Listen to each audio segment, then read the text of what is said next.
All right. Well, after careful deliberation, I have made my decision. Mikey, thank you for the great speech. Even though you kind of missed the mark on what we were doing here because that wasn't you. I gave you years of mentorship. We we didn't have a night at the Dewdrop Inn, and a number of other inadequacies and fallacies. Everything else was completely true within your speach. Yes. But the good news is you're already invited to the wedding, so this was just for entertainment for us, okay? So we can move on from that. So now we've got Abby and Rebecca. Oh, God. Hey everyone, welcome to another episode of the Personality Hires, your favorite coworker's least favorite podcast. I'm joined by Jackson. Least favorite? Oh yeah, I'm just switching up our branding this week. That seems like a pivot that we should have discussed prior to hitting record. You guys, it's a joke. Laugh, giggle, embrace the whimsy, embrace the spontaneity. It's like Gossip Girl. Did you ever see the Gossip Girl commercials where they're like, your kids can't watch this show. It's so bad. And then everyone watched it because it was sexy.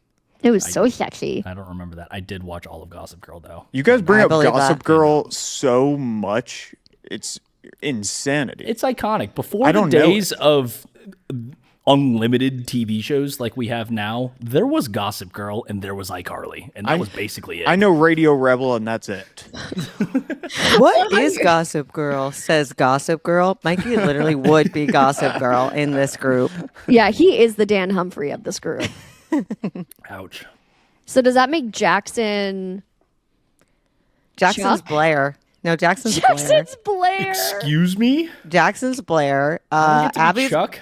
Abby's Blake Lively, and I'm Magda. Who's Magda? Who's Magda? Magda's like Blair's maid. You mean no, Dorota? Rebecca, you're... Oh, wait. Yeah, sorry. I'm mixing up Sex in the City and Gossip Girl right now, I think. Rebecca, you're Dan's little sister. You're Dan Schneider. Let's get through these introductions. Okay, sure. Oh, anyway, Sorry. So I'm joined by Blair, also known as Jackson Kim. Howdy. I'm joined by Jackson Rod Stewart, also Rebecca. Hi. Playing the part of Magda, of course, and Magda. Mikey, Milk. who would be Gossip Girl in this scenario.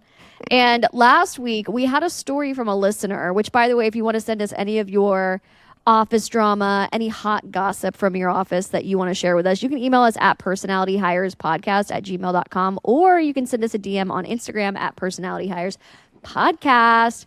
And we had an email from a listener who, what was the scenario, Rebecca? It was about a wedding dress? So she was getting married, and she had a friend of 6 years who was going to be a big part of her wedding party. Learned that she was pregnant? She was pregnant. Good recall. Good recall, Mikey. Thank yes. You. She was pregnant, and she absolutely hated the bridesmaid dress that all of the bridesmaids and the bride had sat down and decided upon and would not take no for an answer. She literally said, "It's me or the dress." We, of course, sided with our listener, the bride, but we did say, send us the dress. Because maybe the pregnant bridesmaid, has a leg to stand on. Not your address, a dress. Send us a dress, not your address. So she sent me the dress and her social security number, and I'm going to share both with you right now. So I'm sending the picture to the Personality Hires group chat. Oh, this dress, take a look. This dress is kind of a sleigh. What a sick dress. Think about this through a pregnant woman's eyes, which is not hard to do. If I was pregnant and I was wearing this dress, oh no, someone should have had a robot make it into a pregnant woman. There are certainly worse dresses to wear as a pregnant woman. I'm going to ask something because I have no idea how women's clothes and dresses work. But if you, this dress is quite form-fitting around the waist and belly area. No, it's not. Dumbass. Well, it's cinched at the waist/belly area. That's a good word. That's right. It's tight around the bust, but where a woman's belly would be, it is free-flowing. Oh, is the belly below that line? That's how the So- human anatomy works. Who knows these days?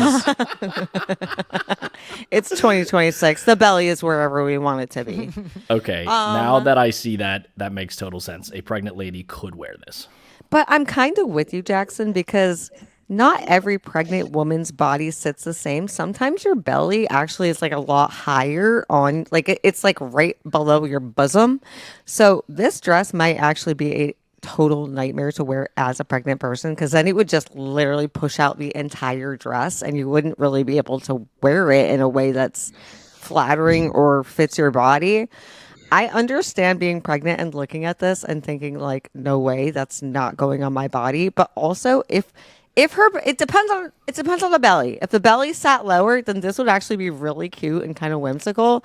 But if it sits higher, then you literally just look like you're SpongeBob SquarePants and you're like coming down the aisle like smuggling a cardboard box in your dress.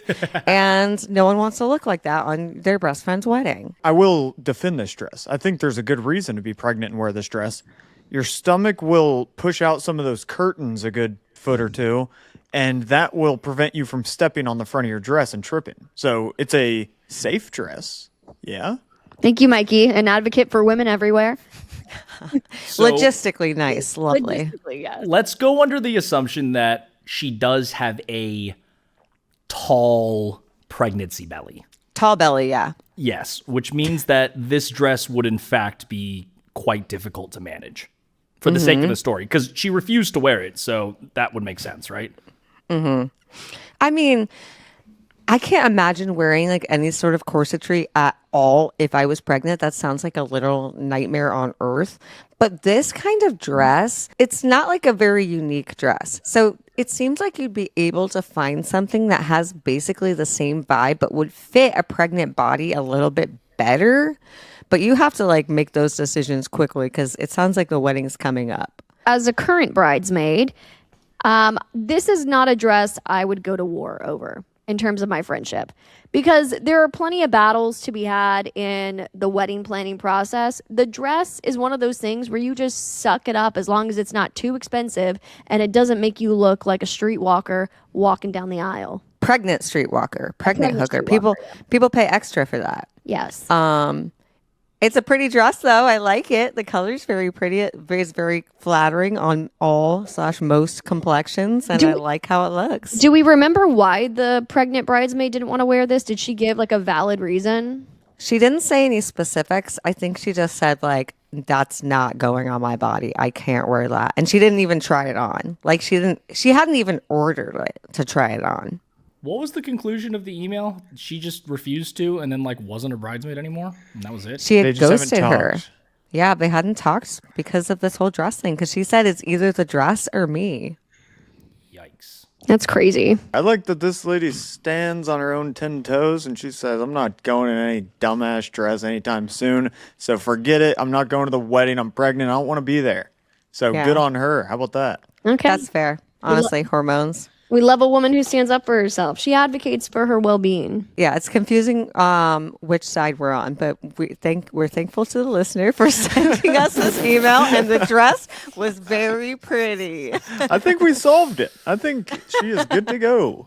I think we solved a lot. Send her on her did. way. Well, speaking of weddings, Jackson Kim is having a wedding that none of us, except for maybe, are invited to. But we're going to try and throw our hats in the ring and see if we can change his mind. If only one personality hired co-host is going to make it to the wedding, somebody is going to give a speech and convince Jackson otherwise. Well said, Abby. Words. You guys have been up since 4 a.m. Give me a break. Here's the bit. The bit is I challenged all of us to come up with a speech to give at Jackson's fake wedding, which is being held today.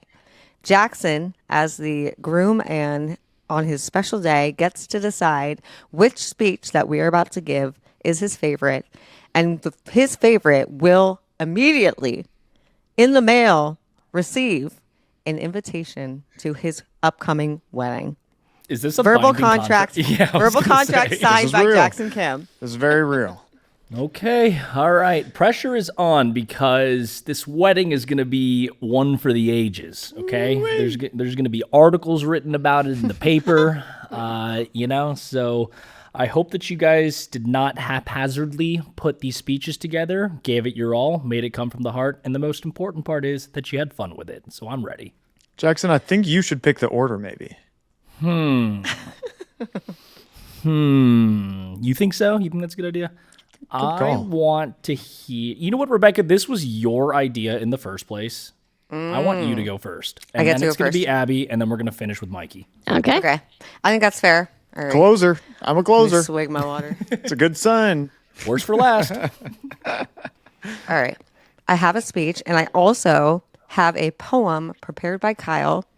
That was you guys told me he needed to provide something for the speech because he will be my +1. Who's Kyle? Kyle's my boyfriend. Kyle is my boyfriend, and he It's prepared him a poem. proposing to Rebecca during my wedding. She goes, oh my God. Can you fucking imagine? I haven't read it, so we'll be reading it at the same time. But here is my speech. At Jackson's wedding, we are there now. Jackson and his beautiful bride are sitting at the table, and we all have our champagne flutes up. Mine has apple juice in it. We're toasting. All right, setting the scene. Jackson, when you kissed me all those many months ago.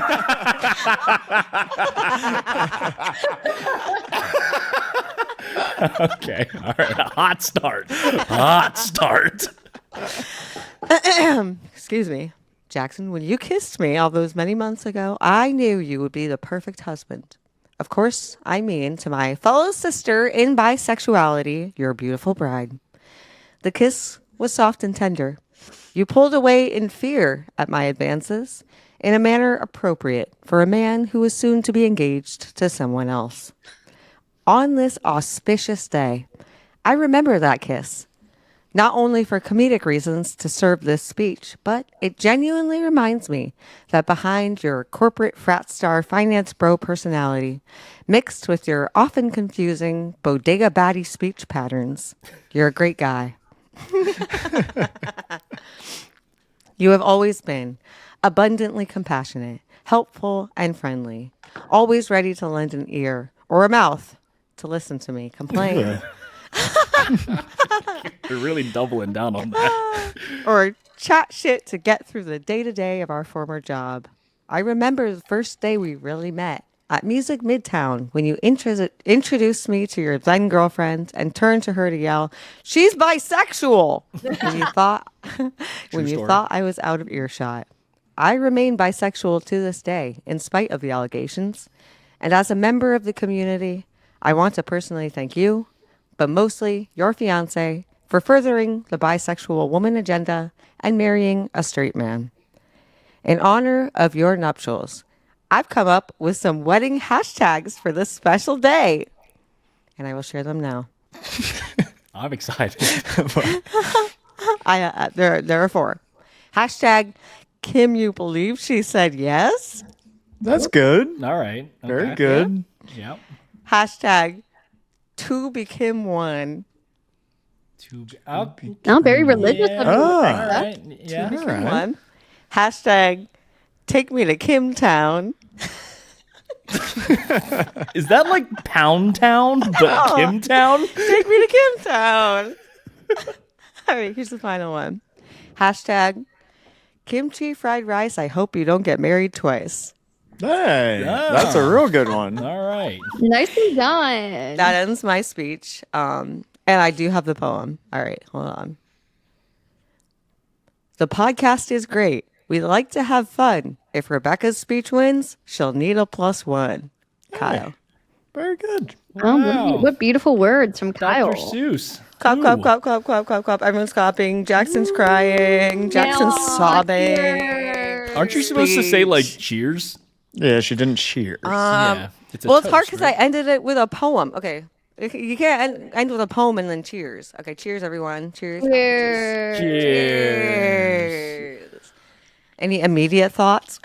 Abby? So I took a slightly different approach, knowing Jackson as well as one can after spending countless mornings escaping the studio and sitting back there and staring at each other and gossiping. And I realized that if I showed any interest in wanting to go to this wedding, that would be an immediate disinvite to the wedding. So I'm taking a little bit of the anti-speech route, where I have written some choice words, but they're for all the reasons I should not be invited to this wedding. She's 8-miling it. Clever. So everyone grab their champagne flutes and or apple juices or juice boxes, whatever you have, Mikey. Your glass of milk. And here's my speech. Jackson, I just want to start by saying something very important. You absolutely should not invite me to your wedding. And I mean that sincerely, because it would be a terrible, irresponsible decision. First of all, weddings are supposed to be about the couple, the love, the romance, the sacred union of two people. And historically, I have a very hard time letting events remain about other people. At some point during the reception, I will absolutely start interviewing your relatives like it's a live podcast. Your grandma is just going to be sitting there trying to eat her chicken, and I'll be like, so what was it like going on tour when Jackson was in BTS? Oh my God. Second, I cannot be trusted on the dance floor. One drink in, and suddenly I'm leading a small but aggressive group to the center of the dance floor during songs that no one else is dancing to. 2 drinks in, I'm requesting Taylor Swift songs the DJ absolutely did not plan for. And 3 drinks in, and somehow I've convinced all your groomsmen to take me out for drinks the next week. And let's talk about microphones. If anyone hands me a microphone, I will say something that becomes a family story for the next 30 years. It won't be malicious, but it will be memorable in a way that makes Mama Kim quietly ask, why hasn't someone medicated her yet? Rebecca, on the other hand, will be classy. She will probably bring a thoughtful gift, compliment your bride, and leave everyone feeling warm and respected. Mikey will probably behave eventually. At worst, he'll just wander around eating appetizers and asking where the open bar is.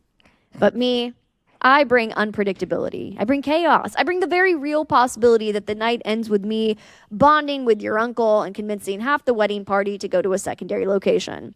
So if you want a smooth, elegant, tasteful wedding, Jackson, I am the last person you should invite.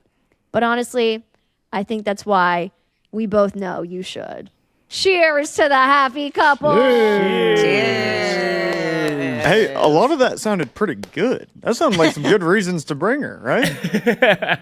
She did the whole turning weaknesses into strengths thing that you do in interviews. Oh, son of a bitch. I didn't even catch on to it. Son of a bitch. I was like, oh, that doesn't actually sound too bad. Hey.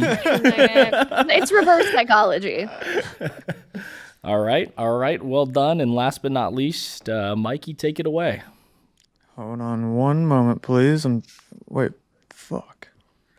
I guess it doesn't let. That's it? It's not gonna let me look at you while I do this. So we'll see how this. No, that was your speech. Yeah. All right, here we go. Fuck. I was supposed to do a speech. Oh, props. Brought out the jacket. He's wearing a blazer. Also, while you're doing that, can I ask you a question? Are you drinking a giant mug of milk? I think he is. You don't want strong bones? No, I love strong bones. You like them? I've got one of the strongest. Friends, Romans, countrymen, lend me your ears. We have gathered on this day, not to join these families in means of war, but to celebrate this couple in means of love, life, liberty, and the pursuit of happiness. You understand? The shotgun present at this event is not one of enforcement due to unwanted accidental pregnancy, and if it was, it wouldn't be our business. The shotgun being toted around these hallowed grounds is loaded with 12-gauge shells, packed to the brim with love, affection, and a little bit of birdshot. And let me be the first to say, this weapon is firing on all cylinders. All right, let's get real. I met Jackson maybe 3 years ago. At the time, he was only a lowly sushi salesman, and I worked tirelessly to make him the man he is today. Every time we see each other, he walks in, very nervous, slowly lowering his hat out of respect. I pay him no mind as I sit at the bar and sip whiskey. Neat, no ice. He approaches me, desperate for acknowledgement. I nod my head, giving him permission to sit down.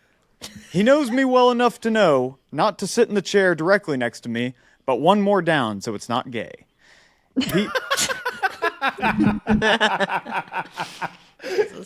As he nervously collects his thoughts and tries to speak, all I can make out through his mumbling is, "Thank you. Thank you for everything. That's why I am so honored that he made me best man, maid of honor, as well as the bride's father.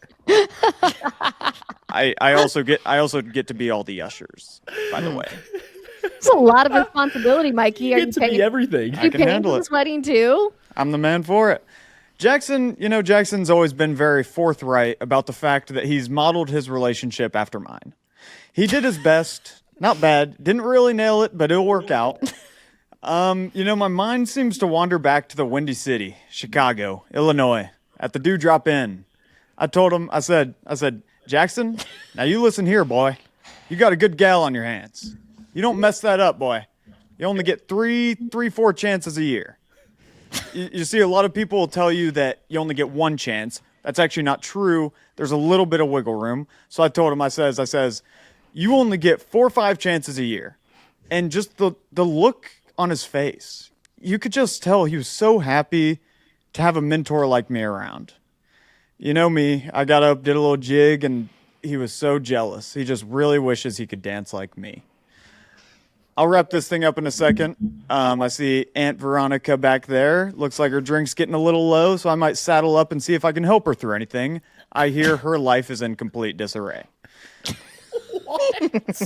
All I'm really trying to say here is, you done good, boy. You done damn good. As for the bride-to-be, you'll be fine, just fine. I'll keep him straightened out for you. I'll leave you lovely people with a little piece of wisdom left to me about me from my dear old granddad. When your chickens come home to roost, you'd better make damn sure I'm the one there catching the falling egg. Thank you for your time. And if Cousin Kenny doesn't slow down on the pork sandwiches and leave some for the rest, I'm going to kick his ass. Thank you. Cheers to the happy couple. Cheers. None, Mikey. Mikey, I Wow. seem to not remember our evening at the Dewdrop Inn in the Windy City of Chicago. You don't remember Is that? that even a real place? You don't remember that? No, I don't. I helped you out that night, so whatever. So, Mikey, my question for you is, you know that you were pitching yourself, not playing a character to attend my wedding, correct? No, that's me. Through and through. He's like, this was my audition. I'm auditioning to be a guest at your wedding. I'm showing you how good I am at being a mentor. That would have been a much different break if we had everyone pitch a character that they wanted to show up as. Well, I'd be good. I'm a good guy. I'm not friendly. All right. Well, after careful deliberation, I have made my decision. Mikey, thank you for the great speech. Even though you kind of missed the mark on what we were doing here, because that wasn't you. I gave you years of mentorship. We we didn't have a night at the Dewdrop Inn, and a number of other inadequacies and fallacies. Everything within else was your- completely true. within your speech. Yes.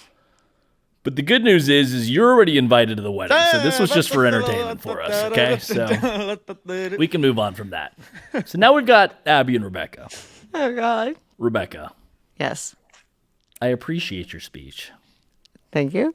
More importantly, I appreciate Kyle for the time and effort that he put into that amazing poem that you Yeah, it definitely took effort. He's an artist. I'm sure it did. My problem, however, is you're really hyping a lot on the bisexual aspect of things. And that might be the point at which both of our very old grandparents find that out. In which case, wedding ruined. And for that reason, Abby, your chaotic and your crazy self is now officially invited to the wedding. Congratulations. All right, now be honest. Is it just because she doesn't need a +1? He's like, no, somebody needs to entertain my groomsmen so they don't destroy the wedding reception. I'm just kidding. You guys are all going to be invited. I'm looking forward to everybody we're being there. not. It's going to Liar. be a great time, but +1's TBD. That's fair. I'm willing to cut Kyle. I'll cut Kyle at any cost. No, I'm kidding. It's all good. You guys are fine. Thank you for doing that. We're going to the anti-woke wedding. We're not queer. What? Wait, why is it what? I didn't know that's what that was. Because you I don't said go anymore. Remove me from the vote. you said that she's not allowed to talk about being bisexual at the wedding. Yeah, the I anti-woke see. wedding. These are subject to change. Oh, so everyone has to stay on their best behavior.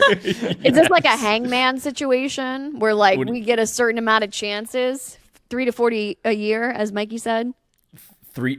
Yeah, something around that.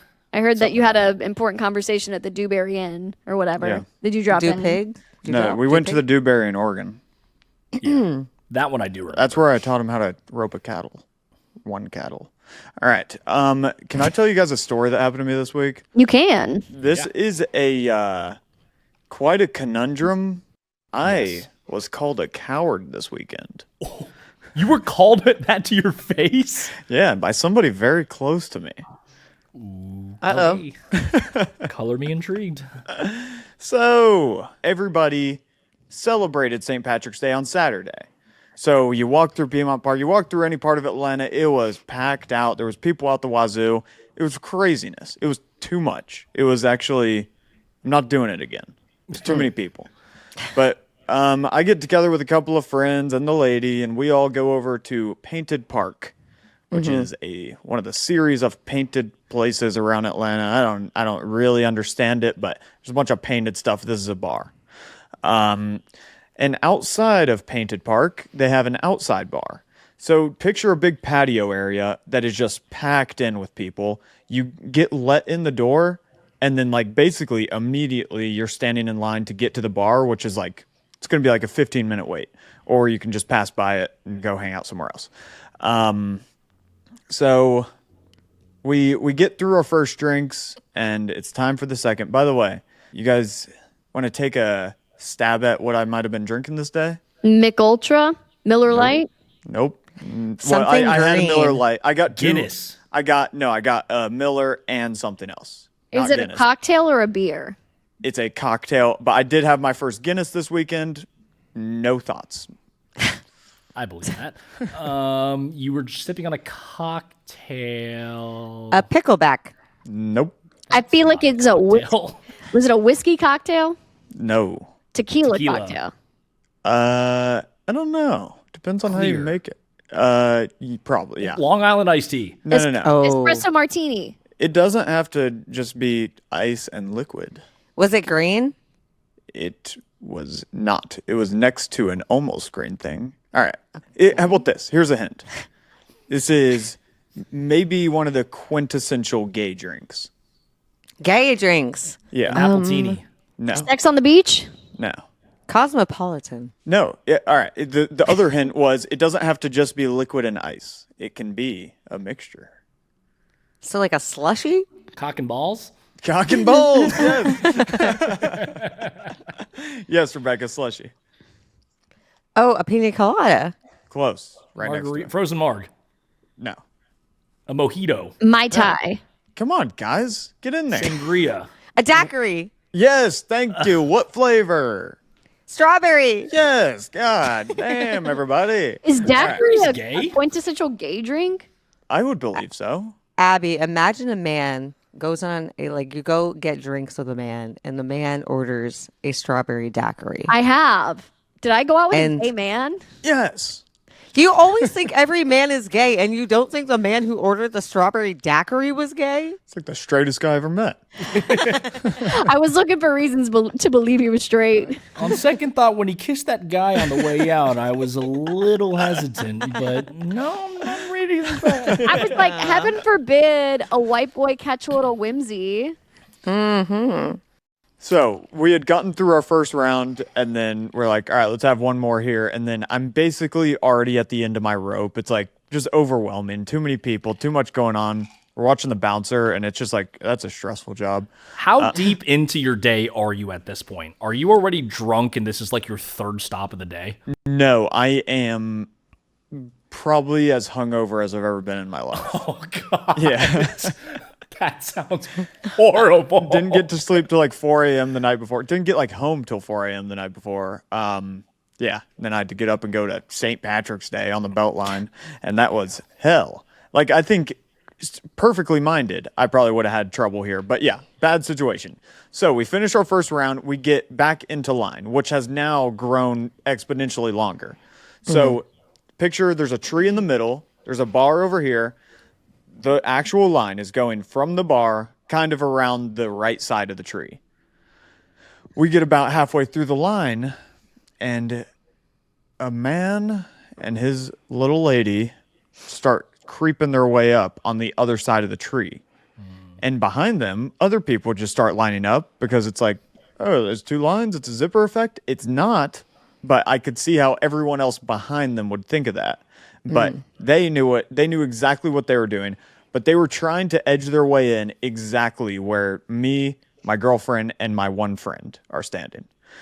And behind us, for context, is like a group of like 6 girls, no taller than 5'3". So you can feel the tension rise, which is a tough vibe. Like from my girlfriend plus from the girls behind us, they're all doing the thing where you're trying to talk loudly, like, well, yeah, they know that there's a line back there, but they're trying to do this. There's a line, there's a line. And it's like, and my girlfriend she was getting a little heated about it. And I just said, we just got to let it go. We're going to get our drinks and get out of here. Number one, I'm just so non-confrontational in most scenarios. Like, I don't honk my horn when I drive. You just got to live. And I get it. I understand that they're doing her wrong and they're messing up everyone behind us, but it's just like, this is what it is. If somebody wants to have a full-on confrontation with this guy, have at it. I don't want any part in it. But what I am doing is kind of edging in front of the guy. So at least we're in front. I could tell Trin was like, say something to these people. And I was going, no, I'm not gonna. I don't need to have it out in the middle of Painted Park right now. And like, this is not me taking the higher road all the way. I'm just like, I'm scared of a confrontation. I don't want to be in a confrontation. Let's just walk out. If I was alone, I'd just walk out of here. You know? The girls behind us explode onto this man. And also, for context, it seemed like it was his girlfriend that was really pushing him to cut. But yeah, they explode and say, there's a line, there's a line. And he's saying something stupid like, lines are just like it could be whatever. Everything is whatever. And it's like, well, I don't know. I don't know about that. You're defense. such a sheep for being placed into this social construct of a line, guys. Come on, let's all take a breather here. Lines That's pretty are funny. I probably would have said that same theories. thing. It got very aggressive where it's like 6 girls like pointing their fingers and stuff, and him like backing off a little bit, but also putting up a fight. And so it's like, this could go any which way. Regardless, in the mess of it all, my group of 3 got in front of them, and then we're like, all right, it's out of our hands. We're done. My dumbass friend turns to the guy and goes, hey, just don't worry about them. They'll get over it. And it's like, don't do that. Don't make friends with this guy. Because also, let me add, initially, whenever the guy was trying to cut, he said to me, like, man, line's so long, right? Didn't even look back at him. I was like, nope, I'm not going to associate myself with you. You're the bad guy here. I don't need to be on your team. Yeah, my friend says, just ignore them. They'll forget about it or whatever. And it's like, no, you just made friends with this guy. Oh, why would you do that to me? No. Yeah. And so then still I just stay locked in, just staring straight forward like I don't know my friend now. Now I'm not going to associate with my own friend. And he taps me on the shoulder while talking to the guy and goes, look, this is my best friend of my whole life. And then I have to turn around and go, and just like turn back around. Complete nightmare. But as we're walking away from the situation, my girlfriend says, you two are cowards. And I wanna know what you guys think. What is the appropriate steps here? What could have gone differently? I don't know. I think I am a coward, but I'm okay with that in this situation, I think. I'm going to say you did the right thing because St. Patrick's Day is the number one event on the calendar where you do not want to get into a confrontation with someone out in public because Irish people are deranged. They all need help. See Abby. You do not want to fight when on a holiday where everyone's famously getting belligerent. I don't want to fight ever. Don't fight ever. First of all, Yeah. confrontations are so tired. Just disengage So and let 2008. people do what they do. They're so 2008. It's very Y2K. No, you did the right thing. Don't confront people, especially when everyone's drunk at a bar. You just let people do what they do. And if other people confront, that's on them. And you can kind of like back up and hold your hands up. I don't think you're a coward. I think you're smart. I think you did the right thing. All those are true. I think I am a coward. You can be both. Look, we can call a spade a spade. The guy was an asshole, obviously. Like, he shouldn't have done that. There's no reason he should have done that. But like at that point in the day when it's that crowded, there are that many people around, you're already waiting in line. It's annoying. It's gonna take you an extra couple minutes to get your drink. But I'm totally on your side here of just like trying to ignore it, and I would be internally pissed off. Like I would definitely be fuming, but like not enough to where I'm willing to like get in a fight and get arrested over it. Like that's insane talk. Yeah. Now your friend did a ridiculous thing by getting buddy with the dude. This is a friend that loves to instigate stuff. That he thrives on this. And the girls were saying, there's only one line. And he's going, there's two lines. There's two lines. So as we're walking away from the bar, I'm still trying to separate myself from him. He's yelling, there's two lines. There's two lines. That's pretty funny now. And that really pissed Trin off. That really pissed her off. I just thought about it. You were literally holding a daiquiri, so you don't have to confront anyone. All you have to do is say, crazy St. Patrick's Day. This is crazy. So crazy. No one's going to get in fighting with you. No one's going to fight you. This is crazy. What was your response to her when she said that to you? I wanted to be like, no, I'm not. But I'm like, oh, wait, I am. But I'm glad I wouldn't have done that differently. Like, it's like waiting in line of cars, you know, like everyone's stuck. Someone pulls way up on the shoulder and tries to cut in there. It's everybody's job all at once to not let that person in. Someone's always going to let them in. But if collectively we could all say, we are never going to let this person in, that would be a beautiful thing. But it's just not possible. But I hate to be the guy that let him in. But I didn't let him in. He went behind us, but still, like, you can Chinese cut me. It's like, that doesn't count. What the hell is that? We're like, you can cut the line, but just behind me. Yeah. That's the old Chinese cut. You guys know that. So am I a coward or not? Yes. Look, there are situations where it calls to be a coward. There are situations where, like, that a fight would be 100% warranted if someone is coming up to you and like bad mouthing you, talking about your lady, all that kind of stuff, where like it gets into a point where like something might have to happen. But I will say pretty much 10 out of 10 times it's not worth the interaction that would ensue afterwards if you actually blow your lid. You might be seen as a coward to run away and get out of the situation, but you will for sure end up in the right in the long run. So it sucks, and it is, I guess, maybe a little cowardly, but for you to do the bigger thing and walk away, I think is almost always the right decision. I'm a big man. Good on you, Mikey. Treat yourself to another big old glass of milk. And a strawberry daiquiri. Build up those strong bones so you're not afraid of us Irishmen anymore. I am shocked you guys are on my side. Maybe the listeners at home will not be, because I think you guys could be wrong about this. Mikey, I I think you could instigate World War III and the Facebook mom would still be on your side. I love them. I'm talking in the world of hypotheticals. I might have said something. I've been with you whenever you saw an injustice in public, an injustice to yourself, and you said something about it. It happened at the Putt Shack, or what's that called? Yeah. And I was like, because even then I cowered. I was like, I don't want any part of it. I don't know Jackson anymore.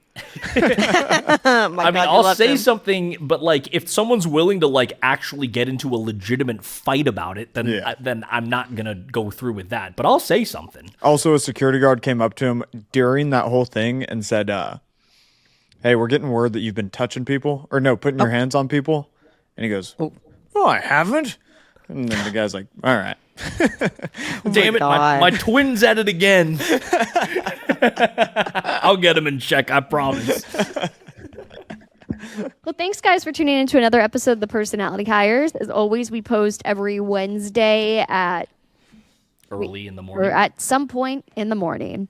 You can check us out on Instagram at Personality Hires Podcast. And as always, send us your work dilemmas or hot office gossip to personalityhirespodcast@gmail.com. And be sure to check out our YouTube channel if you want to see our gorgeous faces.